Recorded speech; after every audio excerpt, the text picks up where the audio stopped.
Sementara itu, kasus terkonfirmasi positif COVID-19 di Kabupaten Buleleng per 2 Agustus 2020 mengalami lonjakan. Tercatat penambahan 5 pasien kasus terkonfirmasi positif COVID-19 yang berasal dari Kecamatan Buleleng.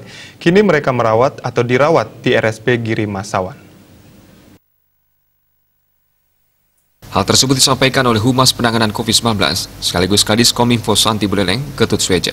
5 pasien kasus terkonfirmasi positif COVID-19 ini semua berasal dari Kecamatan Buleleng dan saat ini sedang menjalani isolasi di RSP Giri Mas. Dari kelima pasien tersebut, 2 orang pasien dirujuk karena hasil swab tes kedua positif. Sementara 3 lainnya memiliki riwayat kontak erat serta menunjukkan gejala batuk, pilek dengan hasil tes swab pertama positif. Per hari Minggu 2 Agustus 2020, secara keseluruhan jumlah kumulatif pasien terkonfirmasi sebanyak 144 orang, dengan rincian 117 orang sembuh dan 20 orang dirawat di RSP Giri Mas.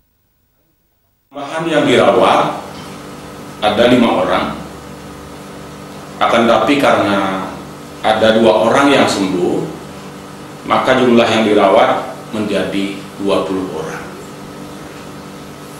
Selain kasus konfirmasi dimaksud, saat ini ada 1 orang kasus konfirmasi yang ditangani oleh gugus tugas Provinsi Bali.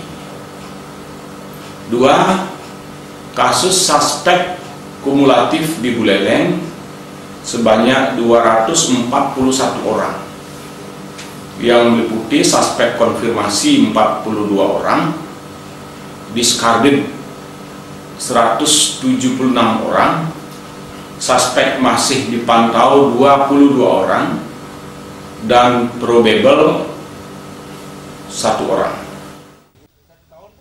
Selain penambahan 5 kasus terkonfirmasi positif, per 2 Agustus 2020, juga ada 2 pasien terkonfirmasi yang dinyatakan sembuh. Komang Yuda, Bali TV.